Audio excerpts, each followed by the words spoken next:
Right. Like, everyone that missed the playoffs got better. So, true. And I mean, this really is the question, I think, going into the season that I think a lot of people are going to look at is this going to be the year that they just happen to slip out? So I wanted to move to our Florida guys here, and David and Kirby, though, because obviously it's a lovely relationship that you guys have with them. But, I mean, with Florida on their run last year, but kind of thinking of just this regular season, like, does this really feel like it's going to give you guys confidence just seeing the offseason moves that they made to say, hey, like, we can overlap these guys going into next season? Like, what are your thoughts on Tampa? Yeah, I'll go first, Kirby, if you don't mind. I mean, we thought last year with our President's Trophy season and going into the playoffs that we were destined to be the team to come out of the East. But, of course, Tampa stood in our way. And who was at the front? Vasilevsky. So I think as long as Vasilevsky's there, you mentioned Kucherov, Joe, you mentioned Stamkos, those guys that have been there, done that, they're not going to quit. It's not a team that's going to, we've been in the short end of the stick last year. Our run is done. I don't think they have that mentality per se. So, gotcha. I still think Tampa, to me, is still a top 3 team in the Atlantic. They're like a team that you mentioned, Joe, that kind of cap constraint, like the majority of the top teams in the Atlantic and in the Metro. So just one of those teams that, with the cap not moving, they weren't really able to do much. So I still expect Tampa to hang around. I don't think they're going anywhere soon. David, did I hear JoJo's name? That must have been buried in the summer. I didn't hear that sign. He was not too good for us. So I'm glad to see he's going to be wearing. Maybe Michael at Montreal remembers Johansson when they beat us 10-3 or something. He hasn't been good for a while. So minor league numbers aside, that's nice to see that. He's never been good. We have enough problems with Vasilevsky as is. Yeah. Vasilevsky, Point, and Hedman. I say to our fan base often, we host Twitter Spaces nightly, and I say as a host, all respect to those 3. I don't have respect for some of the other players on the team, but those 3 guys, as long as they're going, they're motoring. Those guys are on the younger side too. Stamkos getting a little bit older. Kucherov misses a lot of times with injury, but if Hedman gets a little bit of rest here, Point as well. Remember, the Tampa Bay Lightning beat the Panthers without Point. He went down in that series against Toronto 2 years ago in that Game 7, and they still swept us in 4. So again, and if Vasilevsky gets a little rest, I don't think his demise is coming anytime soon. I know some of our fan base feels that, but I think that's still 3, 4, 5 years away. So if they have those 3 horses, I think their depth is going to hurt them a bit, and you're going to see that in the regular season. But I think also don't discredit Tampa here. Some of this rest here from these long extended playoff runs could do them some justice here. So I would like to see them missing in the Atlantic, but I don't have them missing. I have them currently in my top 3 in the Atlantic just because a lot of respect to them. But having Tkachuk there last year, standing up for the team there, going at Kucherov, I think that was a big statement for our team to make. Toronto did our dirty business for us here in the playoffs, but we helped them in the playoffs in the first round too with one of their demons. So it'll be interesting to see what we see from Tampa this year, but I just say never underestimate them. I don't like hearing that name, but that's okay. Anybody else want to chime in last minute for Tampa? I was going to move on to I forgot there was another team that actually we don't have currently for this division talk tonight. But anybody else want to chime in last real quick about Tampa? Yeah, I just think that with Tampa and their depth, that has been their go-to line. Like, obviously, the offense has been, running through Stamkos, Kucherov, Point. But when you needed a jolt, when they needed to turn the tide, it was that fourth line of Belmar, Maroon, and Perry.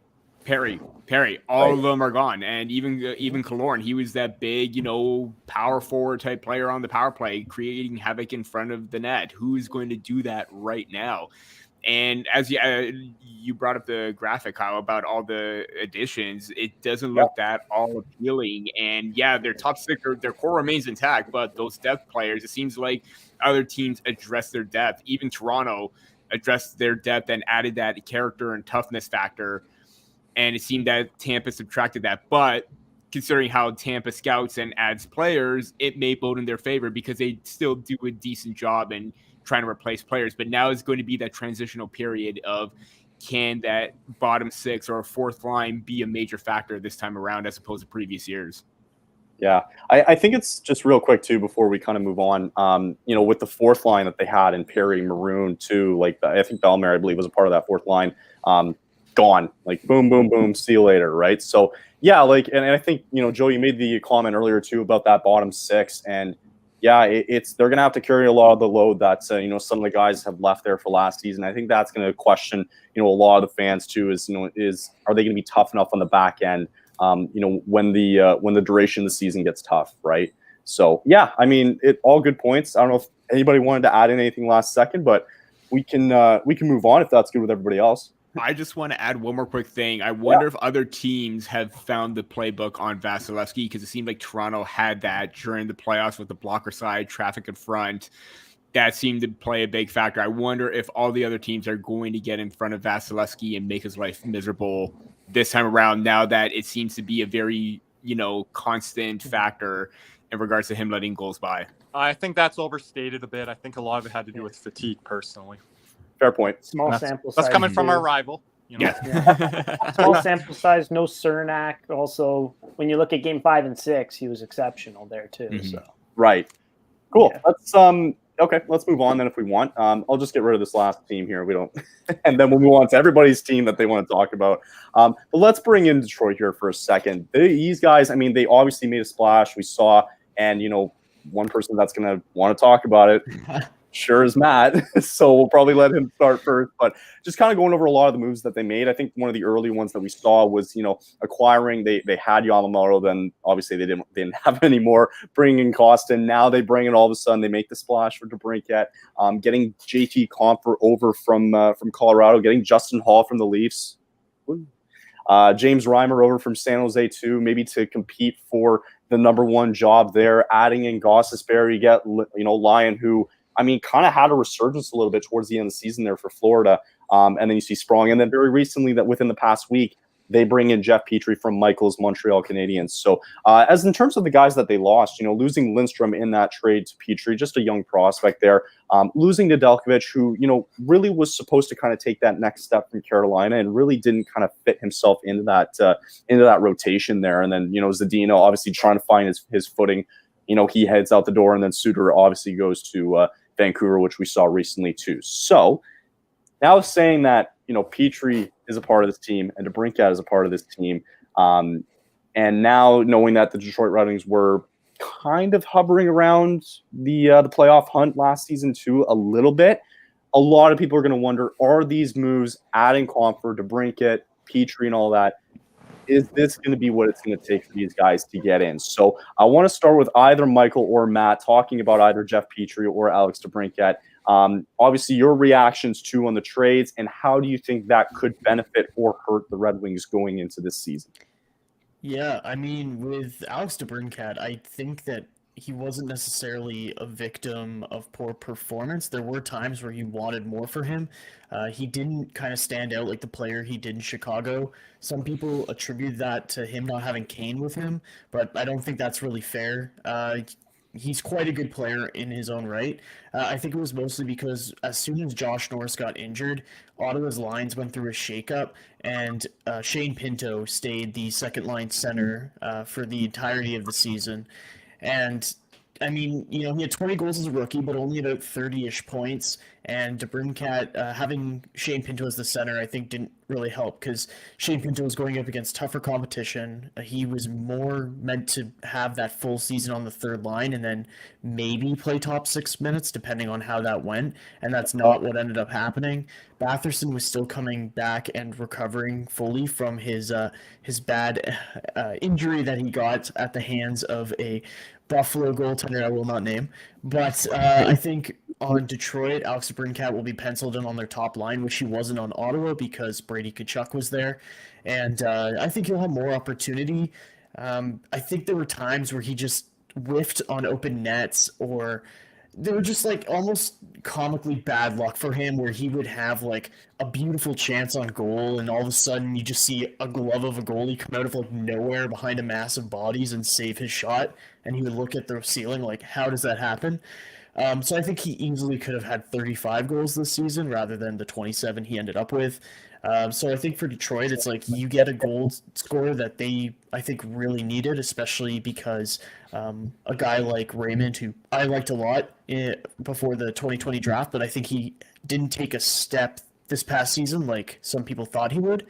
There's other holes in the roster, but that I think actually I disagree with Tony. I think Buffalo actually has a much better chance of making the playoffs than Detroit, but I'll flip it over to Michael to talk about Jeff Petrie there. Yeah, so Jeff Petrie, I think this is a reasonable acquisition for the Detroit Red Wings. I don't think he was great last season in Pittsburgh. A lot of fans did not like him there. And the season before in Montreal, the COVID year, he wasn't that great either, to be completely honest. So I think he's a lot better of a player than what he's shown the last 2 seasons, but he's still going to have to prove it. I think it's nice to see him get reunited with Ben Sherrod on the blue line. He'll probably come in as the 4th best defenseman on that team. He'll help move the puck a little bit. Maybe he'll get some power play time. But I don't think this is like a world-breaking move. I don't think that Detroit was a Jeff Petrie away from being a playoff team. It certainly helps. He's a useful player. They didn't give up a ton to bring him in. Good on them for having Montreal retain 50% of the salary. But to be honest, it doesn't move the needle too much for me. Fair. Only 2.3 mil in the cap, though. Yeah, that's right. It's not bad. Kyle, David's trying to get added back in. Sorry. Sorry, I wasn't paying attention. I'm on my phone. Sorry, David, my bad. I can just open up to the floor here too. Just last little take on Detroit before we get on to everybody else's teams.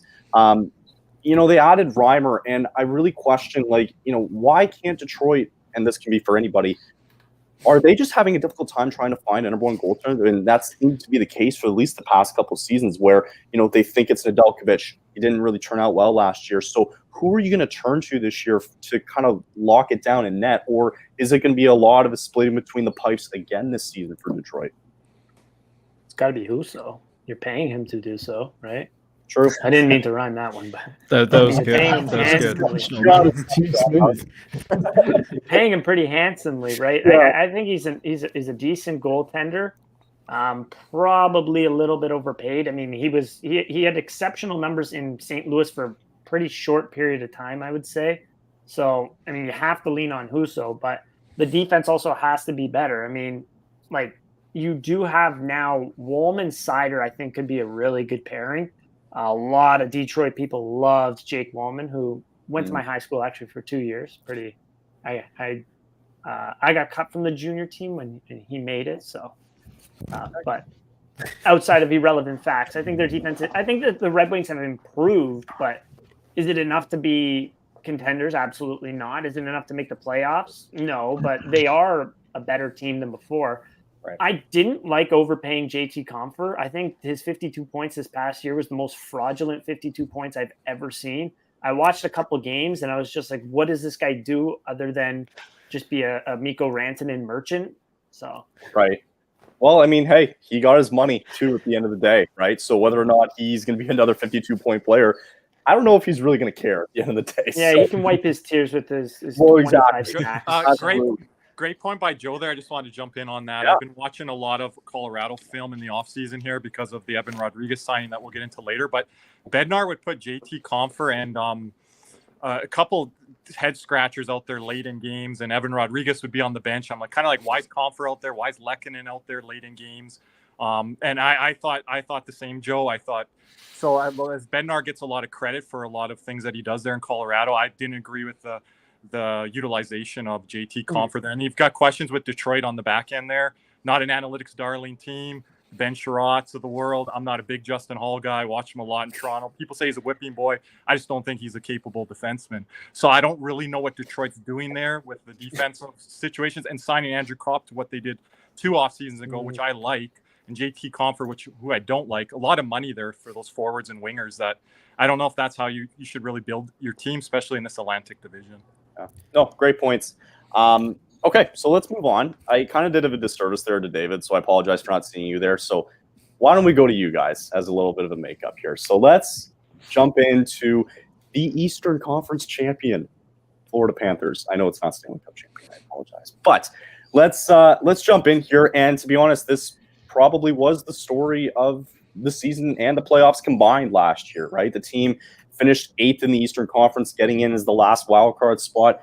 seeing what they did to Boston, sorry.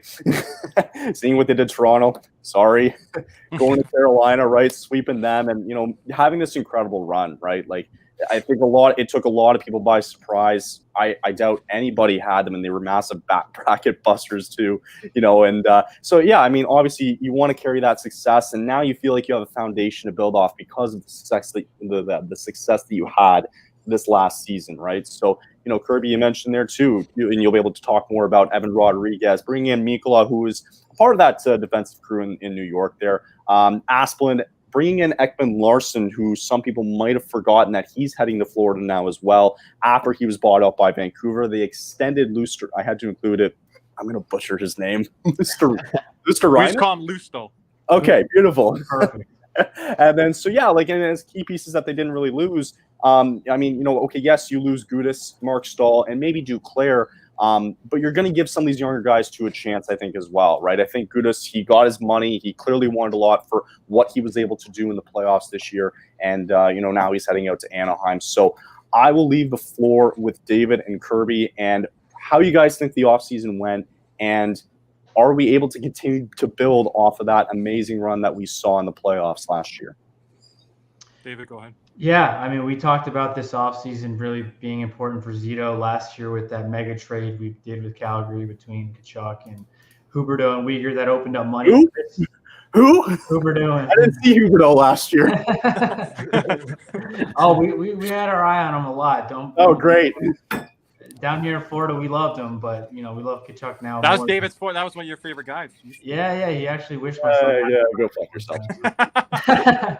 So, yeah, we were going to be really critical on him this offseason, obviously not knowing what was going to happen before. So, you know, Paul Maurice came in last year, a lot of heat from the fans here early on, just how they started. And there was a lot of illnesses and injuries early into that season that put a lot of pressure on the team. And I would say around January, Kirby, correct me if I'm wrong, but they had like a behind-the-door meeting, you know, in the locker room orchestrated by Tkachuk and Ekblad and Barkov just to kind of, listen, guys, you got to right the ship after this All-Star break, which they kind of did.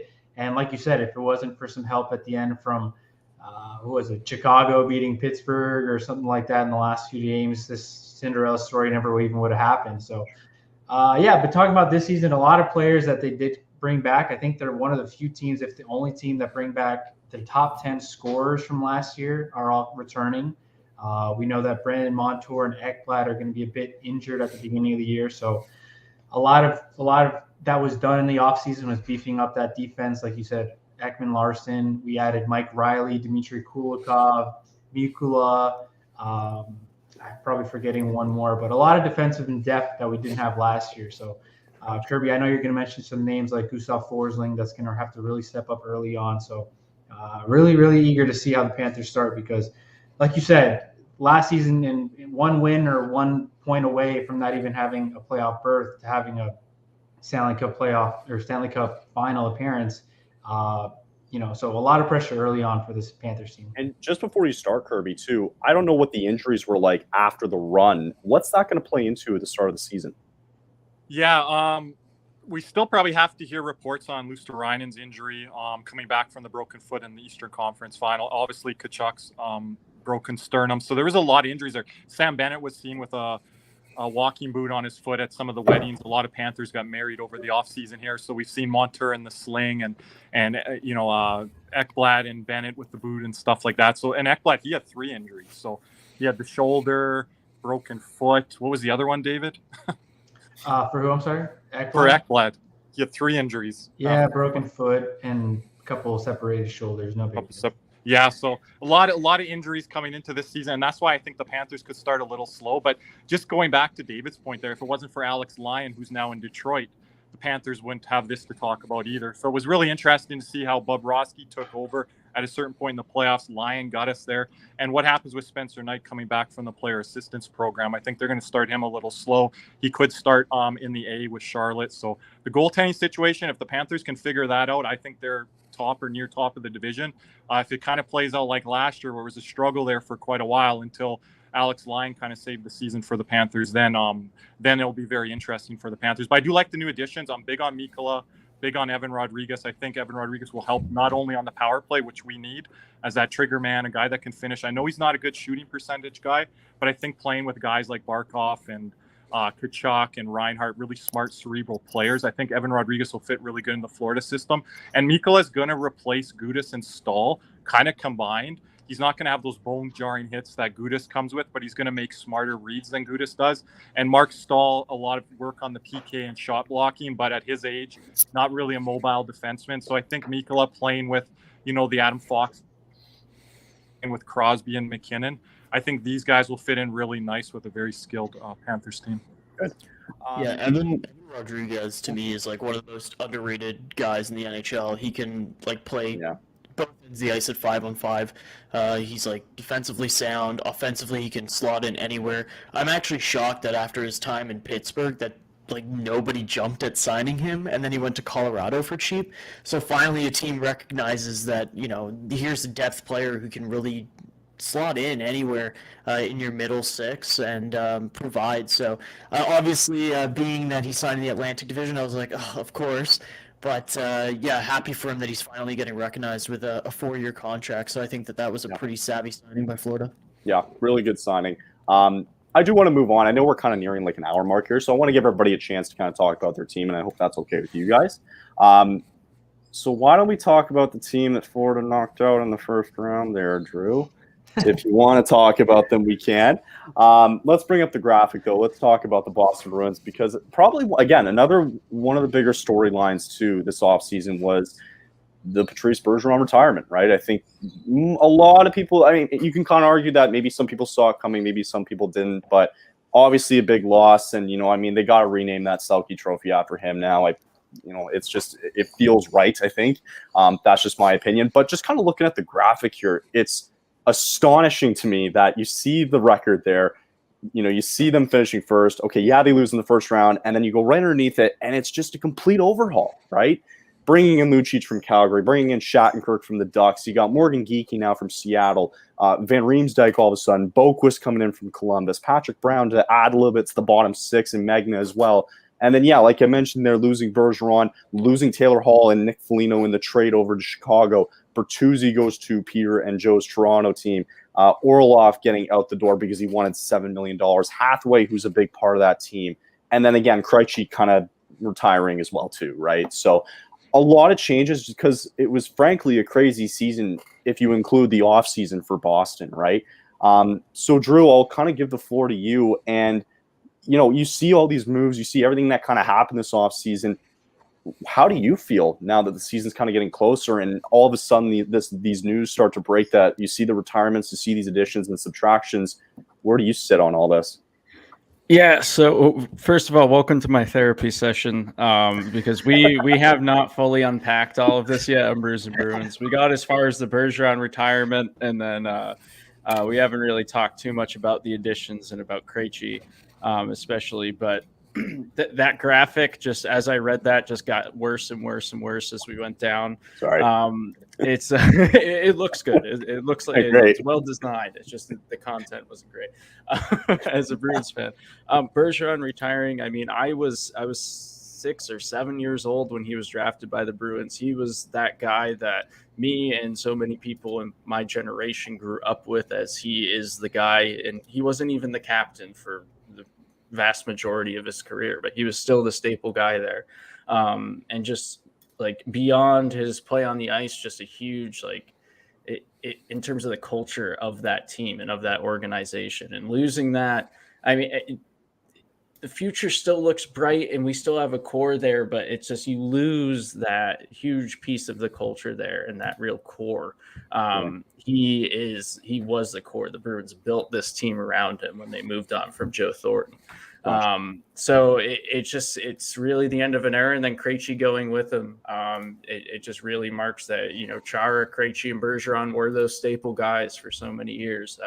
That were with the 2011 Cup team, that were there before and struggled, that they were there after and struggled. So, but then you have this outlook with this core of Brad Marchand, you got David Pastrnak, you got Charlie McAvoy. Just those three guys alone is a threat. It is something to build around. first line center is a huge question mark for them right now. I mean, I know a guy. I know a guy. You got Charlie Coyle and you got Pavel Zacha there that you can figure something out there. But I think the Bruins for a while, especially at center, have had like too much depth, and they've wound up having to trade younger players that weren't quite there yet because there just wasn't space on the team, and they could get another asset, a winger, a defenseman, whatever they need. And now they're suddenly in this position where you don't have Bergeron, you don't have Krejci, who are your top two guys for so long. It's almost like they weren't fully prepared for it, even though we all knew it was coming. So they're in a position where I think they're still going to be a playoff team like they usually are. But, I mean, they could wind up being wild card or something if you have an injury. They're much more fragile than they were, especially last season where everything came together in line. Everyone played their A game. Yeah. If you have someone that's off, if you have an injury, Pasta goes down and you're missing 40 goals right there, who's going to step up this year?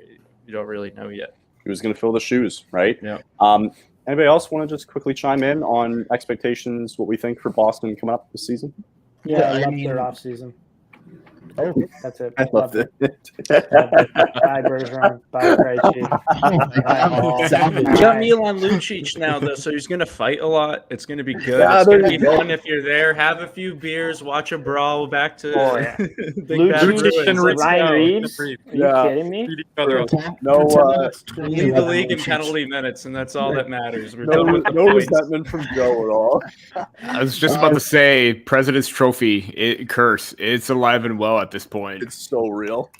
The one comment I was going to make on Boston is I think it'll have to kind of be like a team effort like Seattle has, where sure they have some players like Beniers and McCann, who I guess you could consider like star or becoming stars in the league, but I would say that it would have to be like a team effort for them to really make a push at the playoffs this year.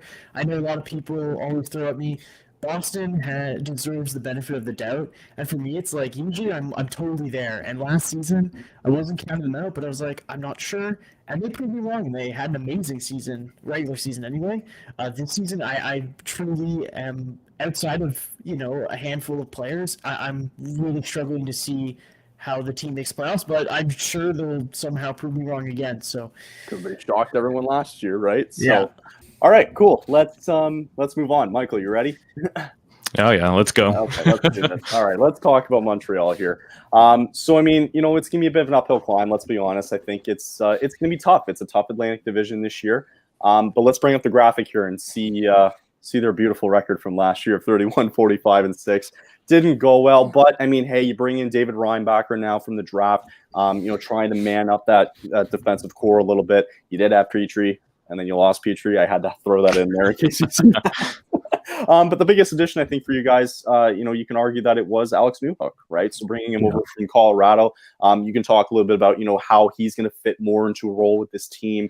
You get another year again with Suzuki and now Caulfield, who had the extension as well.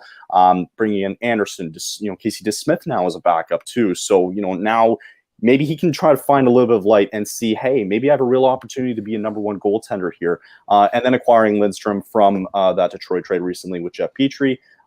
Losing out on Joel Edmondson, Drouin goes away too, along with Gurianov, Hoffman, and Tierney as well. So with that, I know it doesn't look like a great graphic because of the record and everything there, but every team's got to have some hope and optimism, and I want to give the floor to you, Michael, for that. So your assessment on the offseason that was for Montreal, the draft that was for Montreal as well, too, acquiring Reinbacher at the number 5 overall pick, and just what your hopes are and expectations are this season for Montreal. Well, it's funny to say that here on October the 17th, I don't think there's a lot of clarity as to what the lineup is going to be in Montreal, especially goaltending and defense. Right now, they have 4 goaltenders on NHL contracts. So you had Allen, you had Montembeault, you have Primo, and now you've added Casey DeSmith to this conversation. I don't know which direction they're going to go with this. So if anyone in the Atlantic Division is interested in a backup goaltender, we have some options for you. You might even get them on waivers. I don't know. But and then again, on defense right now, you have like 8 defensemen that I think could fit into the NHL. So I still think Montreal has quite a few moves that they need to make. I like the addition of Alex Newhook. It was a steep price for what Alex Newhook has done in the NHL so far. Sure. Certainly good enough to be on the Colorado Avalanche as like a third line player. For the price he gave up, he's going to have to be a top 6 at some point, and I don't know that he will be right away. I think that he's a player that kind of disappointed a little bit in Colorado, to be honest. He was a first-round pick. He's not quite lived up to that expectation. But then again, we've seen what the Montreal Canadiens have done with Kirby Dach, going with another first-round draft pick that had high hopes. Didn't live up to it in Chicago. He came into Montreal, and he really found a role. So that's certainly a big question there. And then you look at what they did at the drafts, going with Reinbacher at 5th overall, which I think was quite controversial. Look, they had, I think, 3 pretty good draft picks. They had the 5th overall. They had a late first. They had a pretty early second. To walk away from this draft with the amount of forward talent that they had at the top and say, okay, we got Reinbacher and Alex Newhook, I think that's pretty disappointing, if I'm being honest. I think a lot of fans should be quite disappointed. And quite frankly, I think Montreal is a team that's maybe rushing the rebuild a little bit, going out and bringing in an Alex Newhook instead of being patient with maybe some of the prospects they currently have in-house. It was not too long after the draft where one of Kent Hughes or Jeff Gordon said that they believed that the 2 players closest to being NHL ready were Connor Bedard and David Reinbacher. So I'm wondering if maybe they drafted based on who's going to be the closest to NHL ready. And that being said, I don't think there's a guarantee that we see Reinbacher in the NHL this season. I think there's a pretty good chance that he goes back to Switzerland. So yeah, we heard from his coach too in Switzerland that either he's going to be an NHLer or he's going to have to go back to Europe. So no chance of him playing in Laval. Really quick question on Slafkovsky, number 1 pick last year. Do you see a development with him going into this season? I hope so. He certainly had plenty of time. His season ended pretty early last year with the shoulder injury. I think he spent a lot of the offseason working out and whatnot. With Slafkovsky, I think it's going to have to come down to confidence, and it's going to have to being able to compute the NHL game at the speed that it is. I think he was a little bit slow and lacked some IQ. So it's going to be wait and see. He'll certainly be given a ton of opportunities, though. Does anybody in the group here think that Montreal could surprise people, just in general? No. All right. My partner is a prospect pool. I think it's top 3, top 5, but outside of that. Okay. Yeah, they have good prospects. My partner's a Habs fan, and she's all in the Montez Beast hype wagon. I think he was solid for them last year. I just don't think that they're ready. I think it's just kind of a development year for them. So, and maybe seeing if they have something like a gem in Newhook or something like that. Okay. Yeah, I agree. Right. You're looking for little steps forward. I don't think you're looking at the playoffs quite yet. I'm curious to see how Newhook would also fare on the wing too, because he could also play on that side. I know center may be a little bit out of reach because of Suzuki and Dach, but if he's able to provide that speed just like Caulfield can on the wing, I think that may boost his confidence a little bit more, give him a little bit more of an opportunity, as you mentioned about the top 6. But yeah, I think it's going to be another year of probably a top 5 lottery pick at this point. We'll see what happens, right? Okay. All right. Good stuff. I just have to say, as the Bruins guy here, I hope the Habs go 0-82. I hope they don't score a goal all season. No, but actually, I also lose the lottery. That's the most important part. I don't want I miss the playoff series. Like I do. They need that again. We're getting bored of beating Toronto in Game 7. It's like, come on, let's get some Habs. Let's get some Habs action now. Let's go. If I can rebuttal, I'll say in advance, you're welcome for not being last in the Atlantic. I'm gonna play for a little bit. It's getting chippy right now. Good. I want the chippiness. Let's go, boys. All right. Let's move on because the chippiness will probably continue, and I love it. Matt, you ready? Ooh. Ottawa gets first dibs on the Battle of Ontario. I respect that. Okay, let's go. It was the first slide that I saw. So sure. Let's talk about Ottawa. Let's talk about Ottawa though. 39-35-8. Made a little bit of a push towards the end of the year when it came to playoff hunt. Obviously, it didn't really work out. They finished 11th overall in the Eastern Conference. Ended up missing the playoffs. The losses we mentioned earlier were about Alex DeBrincat. Losing. I can't remember Talbot. anyway. Oh wait, Cam Talbot, yeah, gone to LA.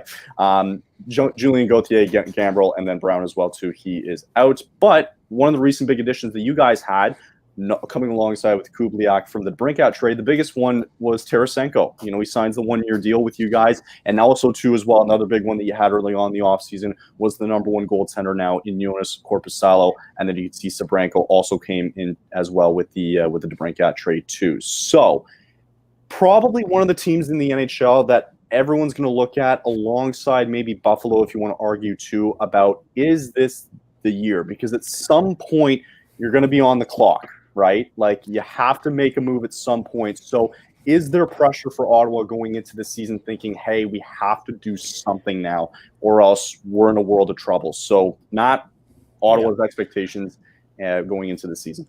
Yeah, and I think it actually all starts at the top. After Eugene Melnick's passing last year, since November, there was a long sale process. Finally, Michael Amlauer is selling his share of the Montreal Canadiens. He's going to take over ownership of the Ottawa Senators. So starting at the top, he said he wants to invest more in hockey ops, which Ottawa desperately needs because they're not a huge market. They can't pull in the big name guys like teams, like Toronto or Tampa now with the reputation that those teams have, New York Rangers. Ottawa doesn't have that pull, so they need to invest more in amateur scouting and make sure that they're able to build out from the draft because that's primarily what they've done, and that's how they're going to continue to build the team in the future. I think they've been a bit lucky with Claude Giroux having kind of that hometown angle to it, and obviously that attracted him to the Sens, and Ottawa trading for DeBrincat early last summer helped him be motivated to sign. So I think the Sens realized, Claude Giroux still has it. He actually had the highest goal total of his career last season, playing alongside Brady Tkachuk and Tim Stützle, who also both had career years. Stützle was 1 goal shy of 40. Brady Tkachuk over point per game, and some people were questioning his offensive ceiling, so it was nice to see him pop over 80 points. Yeah, Vladimir Tarasenko was interesting. I'll admit, we joked about it when his agent when he fired his agent, and it was Carolina, and then people brought up Ottawa, and we're just oh, he's got Sen in his name. It makes sense. And, Tarasenko, and anyway. And then when he actually signed, everyone's holy crap, this isn't a joke. And I made the joke that this was EA NHL for Pierre Dorion because, he loses Alex DeBrincat through trade, which was kind of, forced because DeBrincat didn't want to sign long-term. And then he's all right, I lost top 6 forward, I'll go into free agency. Who's there? Tarasenko. With Korpisalo, they lose Cam Talbot, who really didn't perform well. And they're all right, let's go into free agency. Top goalie, go.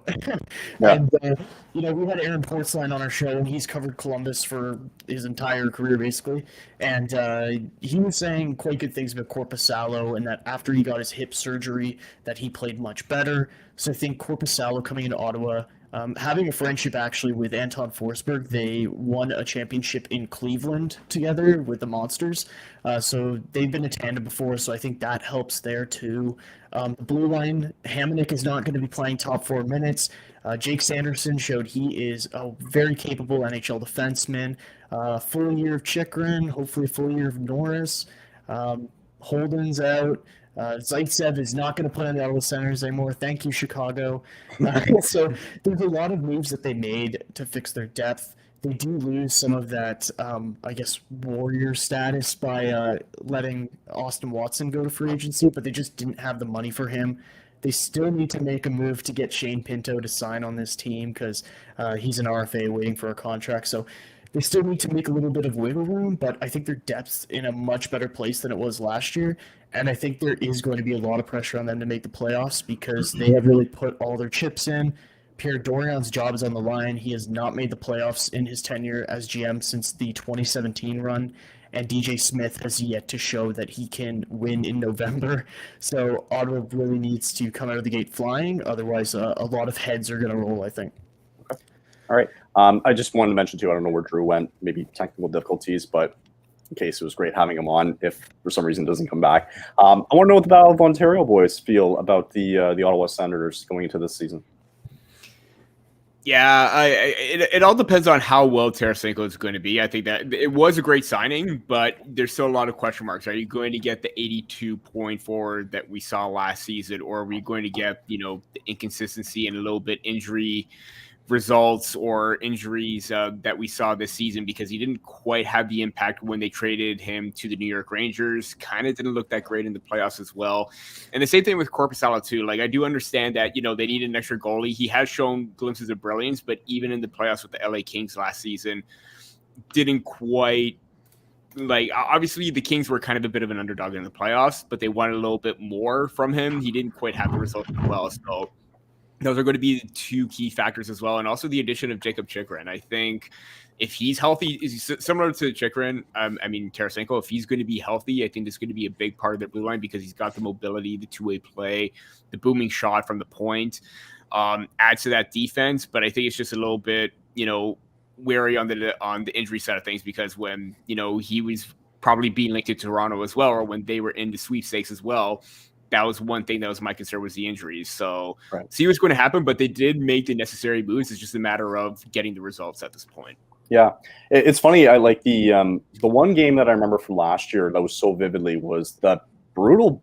I know it was a beatdown, but it was still a brutal fight, like that. Like everything that broke out with Florida. I don't know if you guys remember Florida and Ottawa, right? Like, there's a crazy fight that happened there. But I don't know why it kind of just popped in my head. But man, like, you're gonna see maybe a more physical Ottawa team too going into this season. But no, good stuff. I just wanted to add on Ottawa there. I think I'm very high on their goaltending, their tandem goaltending of Forsberg and Korpisalo especially. He's my breakthrough goalie this year. Last year, Hellebuyck kind of rebounding into form, which he did. So I'm really high on Korpisalo having a huge year this year. I think their defense needs to stay healthy, namely Jacob Chychrun. But if they have health on their side, I think they're top three combined goaltending and defense in the division. I think the problem that Ottawa runs into is the same problem that Buffalo and Montreal run into. I don't know their fours. They're defensively sound enough. So I think Ottawa needs to make a big leap there, and they need to keep seeing progressions like they did last year from Sanderson, and I'll add Brandstrom as well. Okay. And last quick question, Matt. I know Dylan mentioned it in the comments there, but thoughts really quick on the Korpisalo contract this offseason. Yeah, I think they kind of did the reverse of what they did with Matt Murray, where they backloaded Matt Murray's contract when they traded and then signed for him. He, in this last year with Toronto, I know he's going to be on LTIR, but he's making like $8 million in real salary. So that's nuts. But what they did with Korpisalo is they front-loaded the contract so that if he does need to be bought out, it's not going to count as much against the cap for the Sens. It'll be an easier contract if they need to retain, move it, or what have you. That said, I have promised the good people of Ottawa that I will go out and buy a Jonas Korpisalo jersey, because the last time I bought a goaltending jersey after a trade, it was the one and only Craig Anderson, and that worked out well. So I gotta hope that the jersey voodoo works. You gotta go all out for that one, right? Yeah. Beautiful. All right, last one. Ready, boys? Let's talk about them. Everybody's favorite team. It's the Toronto Maple Leafs. So, best and most important team in the league. Don't forget. Yep. Couldn't agree more. Couldn't agree more as well. Toronto ended up finishing 50, 21, and 11 last year, fourth in the East. They were second place in the Atlantic Division. They did it, though. They got over the hump, as everybody so badly wanted them to get over the hump, and they unfortunately ended up losing to Kirby and David's Florida Panthers in the second round. And as you see below, with the Boston Bruins, as we kind of saw in the offseason, they made a lot of moves too. So adding in Tyler Bertuzzi, bringing over John Klingberg, Ryan Reeves adding a bit more grit to the bottom six, Max Domi all of a sudden coming in with Gambrell, and very recently now having Martin Jones, who could be the number 2, might be the number 3. Who knows? Maybe he goes up to number 1 and does something stellar, because there's a goalie circus, if you want to call it, there too as well. But with the additions did come the losses too. So weren't able to get Ryan O'Reilly back, losing Hall over to Detroit, Luke Shen losing him too, Kerfoot out to Arizona, Achari, Gustafson, and Michael Bunting too, who did have a very good tenure throughout the Leafs, throughout his Leafs career there, is out the door as well. So my question for Peter and Joe, I'll start with Peter because I think we gave Joe Tampa, but we'll get Joe in afterwards. Talk too much. Okay. Tell me to shut the fuck up. Yeah, let's quickly start with Peter, though.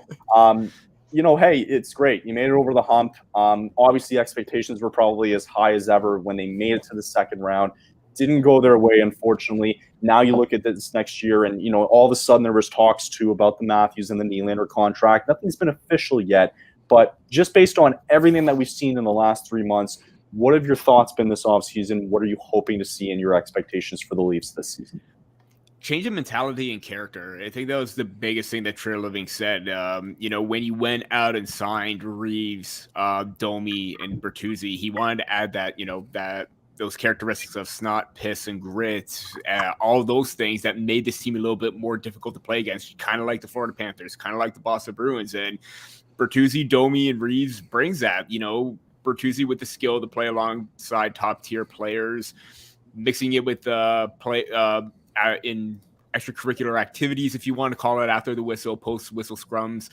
Domi being energetic kind of fills a void with Kerfoot, although he's not going to have that versatility in terms of being on penalty kill. But even Ryan Reeves, just bringing in that character, that mentality to try and get these guys out of their shells, because it kind of seems like, not that there's a locker room issue, but it kind of seemed like people were afraid of being themselves. So he wants to try and break them out of that character. And Reeves has done that consistently throughout his career.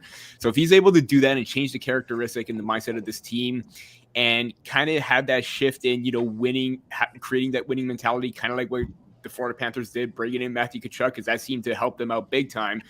I think that's what the Maple Leafs needed. And I think that with these acquisitions, those three main ones are going to be very key. You could also look at John Klingberg being a key one to try and alleviate the offensive pressure from Morgan Rielly as well. Having another mobile puck moving defenseman from the back end. Defensively, still not great, but we've heard Ryan Reeves try to say that he's trying to improve defensively or try to prioritize defense every now and then as well. So that's a good sign, but all in all, I think this is a change in direction for the Maple Leafs, and Brad Treliving did a really good job bringing in finally a top six winger in Tyler Bertuzzi, who could play alongside Matthews and Marner. Similar to Bunting fell out of favor. Max Domi can move up and down the lineup, and I think the big one is going to be Matthew Nice as well, because you have a solid left wing 1-2-3 on that side, which has been kind of weak for a few years now. Okay. Joe, all you. Yep, no more Alex Kerfoot, second line in the playoffs. I'm pretty happy to see that. Happy to see he made some money in Arizona, but happy to see he's not going to be playing second line for the Toronto Maple Leafs. Again, as Peter said, that Tyler Bertuzzi addition, I'm a big fan, just as long as he can stay healthy. Health last year was a big issue, but this is probably the smartest player that Matthews and Marner have ever kind of gotten to play with them, if he does play with them. We don't know yet. Like, I just think the vision on him and just how he uses his body to get the puck and how he uses his body to protect the puck and how good of a playmaker he is exceptional. And on top of that, he's a great playmaker. He can also chip in 20 goals here and there. So I'm really excited to watch Tyler Bertuzzi in the blue and white.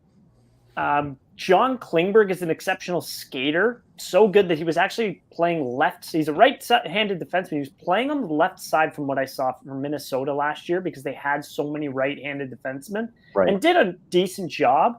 He is just extremely scary with the puck in his own end. I do have one question, Peter. Where do you think Max Domi fits in the lineup? To me, he's a little awkward. Yeah, that's the main thing. He's going to be that guy that can move up every now and then if there's an injury situation. Because I at the moment, I think Tyler Bertuzzi is the penciled in top line left wing. Matthew Nice, I think, is going to be on that second spot. And I think having that energy and speed that Domi brings, I think it could benefit the third line as well, depending on if David Kampf is going to be in that spot as well, because he could rotate up and down. Pontus Holberg is a guy that could come up. Maybe he can try and be a third liner. I don't know if he's going to overtake Kampf, but I do think that Domi for sure is going to be in that, middle six range, but most likely on that third line. Yeah. I have one question. That's it. Yeah. Okay. After everything that we saw in the offseason with the additions and the subtractions, right? And I'm going to leave this to everyone here. Is this team better than they were last season overall? Is this team a better team on paper? Because we haven't seen them on ice. On paper, is this team better? And I'll leave it to everyone if they have their own thoughts on that. I would say on paper, yes. I mean, you look at the kind of impact that Alex Kerfoot had, like as Joe mentioned, you're not going to see him in the top six anymore because he was rarely invisible or rarely impacted play in that role.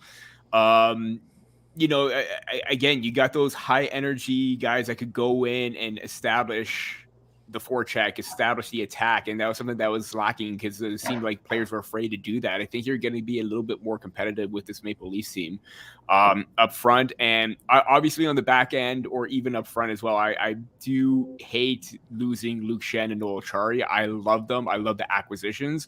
I think those are going to be the two big ones. Ryan O'Reilly, I could take or leave, but those two I think are going to be felt big time because they can lay the body, they can be physical, and now you're just relying only on Ryan Reeves at that point. But also maybe if you could get a little bit more physicality from Bertuzzi and Domi, I think that may still help them in that regard. But overall, I still think it's a good offseason.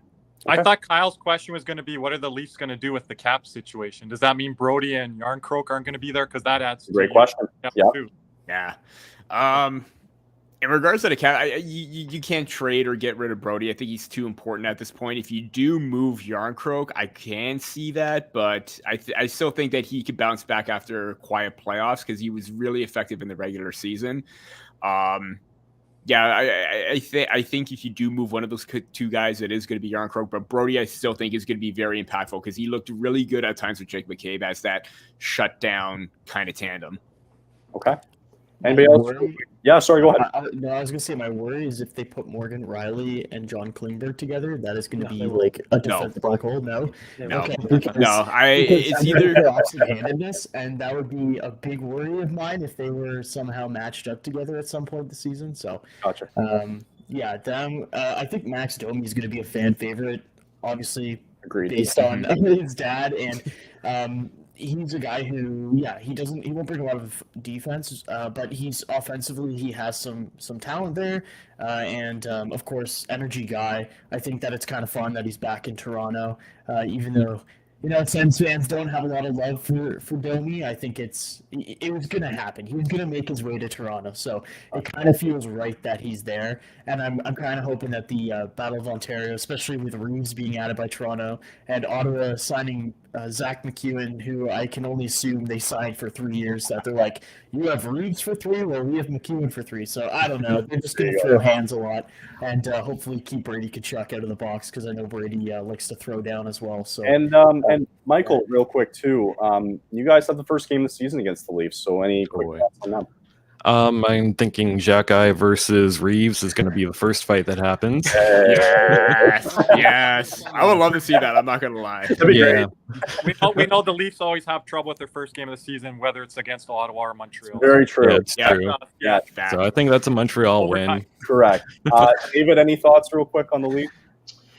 Yeah, I mean, we know the Panthers and we want Florida. I think I didn't even see that shirt. That's amazing. I didn't even see that until you showed it there. I think with Gudas gone, it makes Toronto a little happy, snubbing them. I think there were some rumors that he wanted to go to Toronto, or they're trying to get him and, denying them. So, I'm high on Toronto for sure. I think goaltending might be an issue with Samsonov as the number one. Florida's taken him out twice, so I'm not too worried about him. But, yeah, I would say goaltending to me is probably the most sus thing for me going to Toronto. But other than that, I think they're pretty good. Cool. Well, the last thing I wanted to end it with is I have predictions for this entire division, and I just wanted initial thoughts of what we think, too, is going to happen. So these were my quick thoughts. I believe Toronto is the best team in this division. I think they'll get it done when it comes to that this season. I like them at number 1. I like Boston at number 2. I don't think they fall off that much, even though with the losses of Bergeron and that, I could explain everything with every team, but I'm just going to quickly go through it. I got Buffalo at number 3. I think they're going to make a really good jump this year. I have Ottawa at 4. I have Florida at 5. I got Tampa at 6. I think it's going to be that bad of a year for Tampa this year. Having Ottawa and Florida at 4 and 5, though, I actually have both of them making the playoffs. I think they're the two teams that are going to get the wild card spots in. Actually, I was going to flip Florida and Ottawa. Sorry, Matt. I actually have Florida above Ottawa, and then I have Detroit and Montreal. Sorry, Michael. But just real quick, overall, where we think your teams are going to fall at the end of the season when it's all said and done. Where do we think we're going to fall? Michael, I'll start with you and go across. Where do we think Montreal's going to go? Montreal's very obviously the only rebuilding team in this division, so they're going to be right at the bottom. I think that's acceptable. All right. Peter and Joe, I'll include you too. Do you believe the Leafs can, and with my predictions that they can finish number 1? I want to say first, but people are going to call me a big homer for that. So I'm not going to say first, but I do believe that they can take one of the top 2 spots. I think they're going to be a top 2 team again this time around. They can be a first place team. Again, on paper, they can. But the homer side of me wants to say yes. But you know what? I'm just going to play it safe and say second. Okay. And then Abby just mentioned here real quick too, just how you guys, again, were feeling about the goaltending situation. Is that going to be a concern maybe in like towards the end of the year? You think it's good, Joe? I think it's fine. Just injury, like maybe injury issues with Samsonov we saw last year. He was on and off, but I mean, 919, little bit inconsistent, gets swimming a lot, but I was happy with the development of Joseph Woll as well. Like he came into the season so hot, was exceptional in the AHL, got called up, played very well in the NHL. I wonder his ability to track pucks through traffic. I know he had a little bit of trouble I saw from last year with that, but a lot more of a calmer goaltender than Samsonov is. Like he came in at the absolute worst time in the playoffs, and he played pretty darn well for that, right? Yeah. So I'm fine with the goaltending situation. Okay, and then just real quick with David and Kirby there. Yeah, I do have Florida at 5, but honestly, I could even see them going to number 2. Like I think specifically with this division, it's going to be all over the place, right? It could go anywhere, and I really do feel about that. It could really go anywhere. So, agree, disagree with Florida? Maybe 5-4 somewhere around there, or do you think they're going to contend for the top 3? Kyle, I have 5 teams coming out of the Atlantic like you, so I like that. But a lot of teams jumbled there differently than me. I do have Toronto at the top, and then the 2 Florida teams. I could see one of them slipping with regression with the Panthers due to injuries, maybe with Tampa's lack of depth. But I have Ottawa and Buffalo in there as well. I think your hot take is having Boston that high with not addressing the center position because the Atlantic divisions are beasts down the middle of the ice. We haven't even mentioned Barkov's name tonight, so.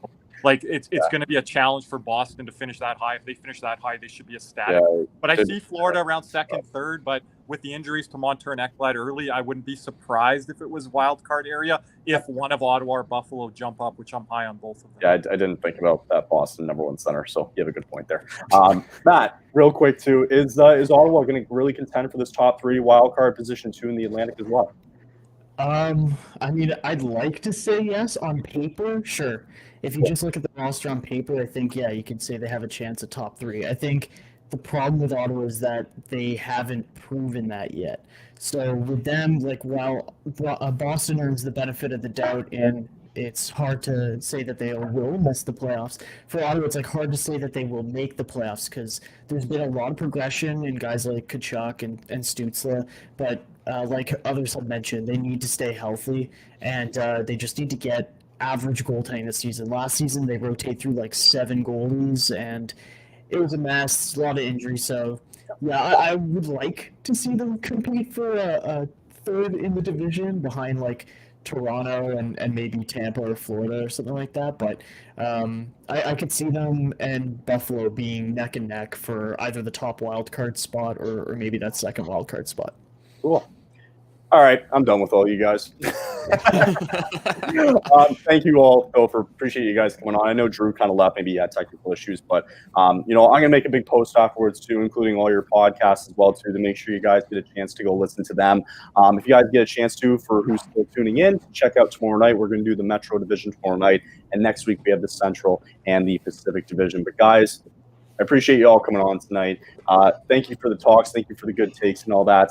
And we hope to see you guys for the beginning of the season, which is very soon. And we hope you guys, too, do some live watch-alongs as well. They're fun to do. Have some beers, get drunk. I don't care. Shit talking community if you want. It's a lot of fun. And, yeah, I really appreciate you guys coming on. And, yeah, thank you guys for tuning in. And we'll catch you guys tomorrow night. But we will see you next time. So thanks, guys, and we'll see you later. Thanks, Kyle. All right, thank you. Bye, guys. Thanks.